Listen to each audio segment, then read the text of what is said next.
What's up, YouTube? It's your boy King Say So, and I'm back. Before we get to it, make sure you like, comment, subscribe, check out the search box, follow my channels, hit the like button because we are on the road to 100K. Make sure you go follow my vlog channel, King Say So TV, and my podcast, Rich Stone Media. With all that being said, though, grab these headphones so we can get right to it. Man, what's up, everybody? Welcome back to another episode of EOS. It's 1090 Jake, man. I'm rocking with y'all, and y'all rocking with me. And for this video, we're going to be speaking on an Atlanta inmate that dug a hole through the wall to get at a rival gang member in the cell block next door.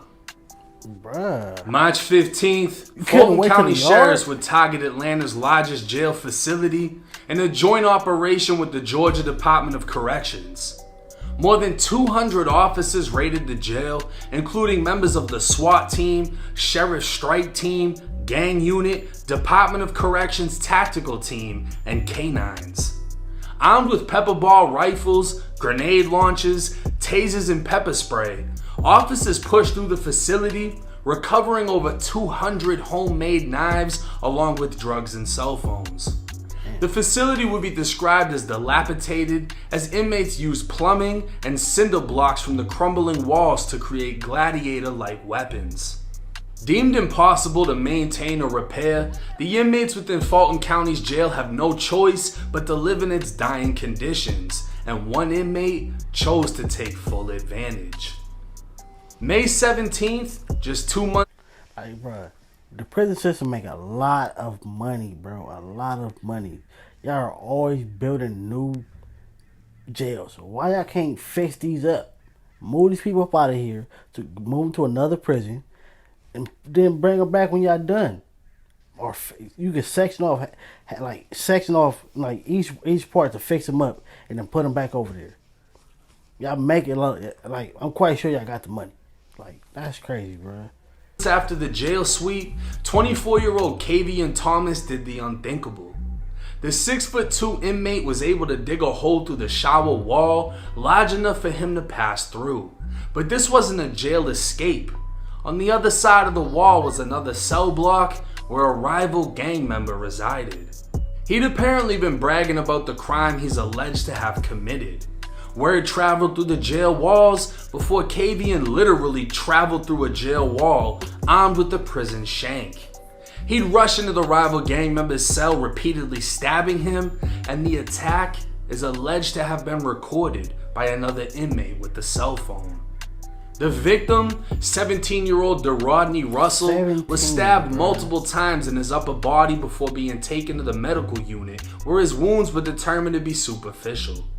The stabbing would result in another shakedown, targeting the two cell blocks as officers recovered several homemade weapons. Damn.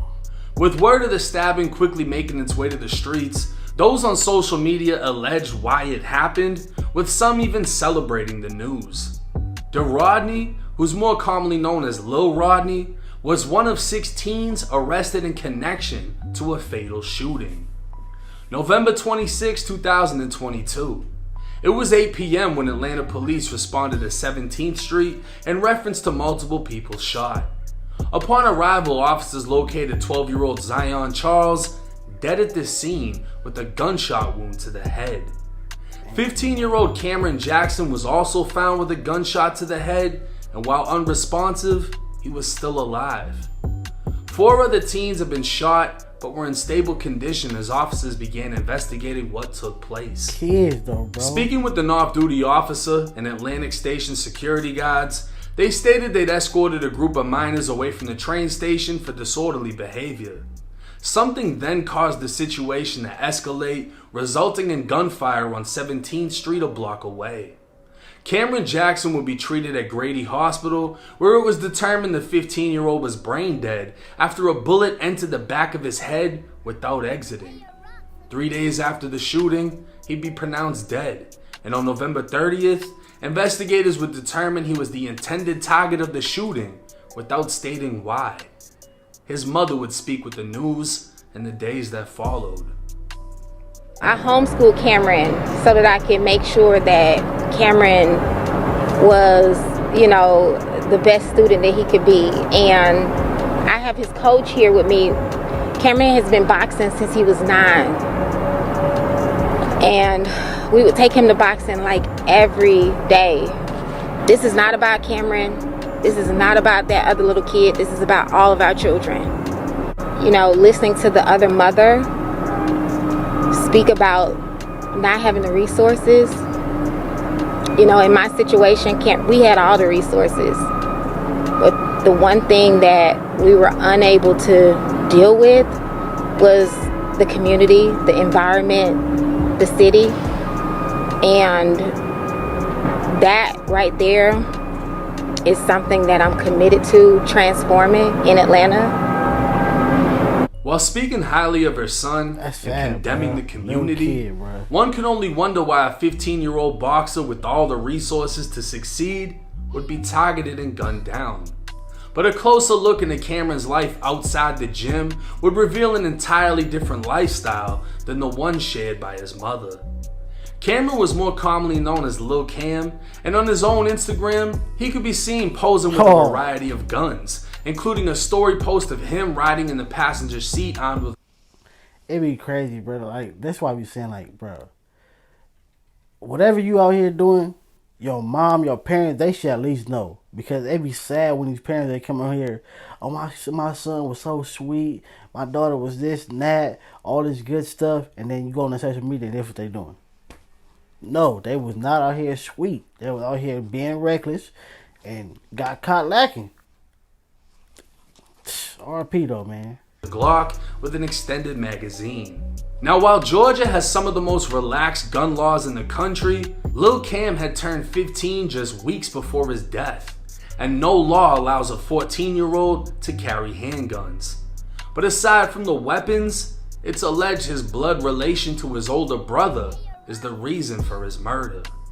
Lil Cam was the younger brother of none other than Jeree Jackson Jr., who's more commonly known as 25-year-old Atlanta rapper Ola Run. The rapper, who spent 5 years in prison and was released in 2018, began quickly gaining attention in the city, and in 2020 was even sent a 1017 chain, leading many to believe he was signing to Gucci, who he hadn't even met. The $1 million deal never went through, and later that year, Ola Runt would be one of 12 arrested by the FBI in Operation Phoenix. He'd be indicted by the feds after being found in possession of an FN-57 pistol loaded with 21 rounds, and after a guilty plea, he'd be sentenced to 57 months in federal prison. It's unlikely the sentencing of 57 months had anything to do with the FN-57, but goddamn, what a coincidence. It's believed Lil Cam was targeted because of who his brother is and his brother's alleged gang affiliation. A total of 6 teens would be arrested for the murder of Lil Cam and the death of 12-year-old Zion, even though Zion was part of the group that killed Cam. Zion was known as Lil Hot, and while his friends fired at Cam's group, one of Lil Hot's friends accidentally fired a bullet into the back of his head, which exited his face and killed him instantly. It was a reckless hit, gone all the way wrong, and done by kids, as the suspects had aged between 14 and 17. Lil Rodney can be seen in a photo with Lil Hot, and it's alleged Lil Rodney was bragging about killing Cam while in jail. What Rodney didn't know was an alleged affiliate of Ola Runt was right next door in the cell block. Kavian Thomas, who's more commonly known as Draco, is said to have stabbed Lil Rodney as get back for Cam. And not only that, it's alleged that while Rodney was getting stabbed, he'd cry out that he didn't do it and name the actual killer. All of this is alleged to have been recorded on video by a cell phone within the jail, but the video has yet to be released. It's unclear if Draco meant to punish Rodney or torture him until he found out who actually killed Cam. But his determination in digging through a fucking jail wall to get to a rival gang member will go down in Atlanta jail history. Oh God. Now this story was deep. I seen it hit the blogs. Inmate digs a hole through a wall to stab somebody. I tapped in with somebody from Atlanta to get the scoop on what happened behind the scenes. 14 to 17 years old. That was the age of those arrested. If Zion didn't die, it would have been 12 to 17.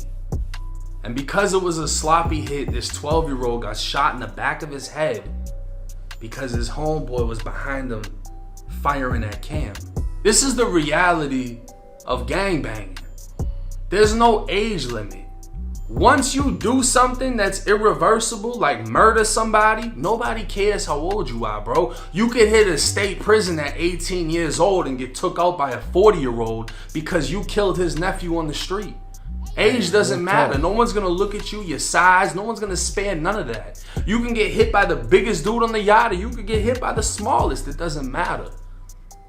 But this is the reality of the lifestyle and what it brings with it. You can't just blame the community. You gotta have accountability at the same side. We gotta hold each other accountable. If I see my 15-year-old little brother wilding out, I'm partly responsible for what he's doing because I can step in and intervene. I'm not gonna, oh, he's 15, he's a grown man. Hell nah. You gotta step in. That 12-year-old little boy that was running around with 17-year-olds, that shouldn't have happened. That's crazy. A 12-year-old get up out of here, little doing bro. a hit with a 17-year-old. And he dies in the process. Let me know y'all's thoughts and comments in the comments section. Rest in peace to the victims. That's crazy though, man. Like, yeah, 12 to 17, 13 to 17, bro. They were still kids. And then nobody know how to shoot. That's why you end up standing behind. Hey, you probably did that on purpose. But you end up standing behind somebody that's sliding with you. And you end up popping him. If that's what happened. That's crazy, man. Make sure y'all like, comment, subscribe. Catch you later.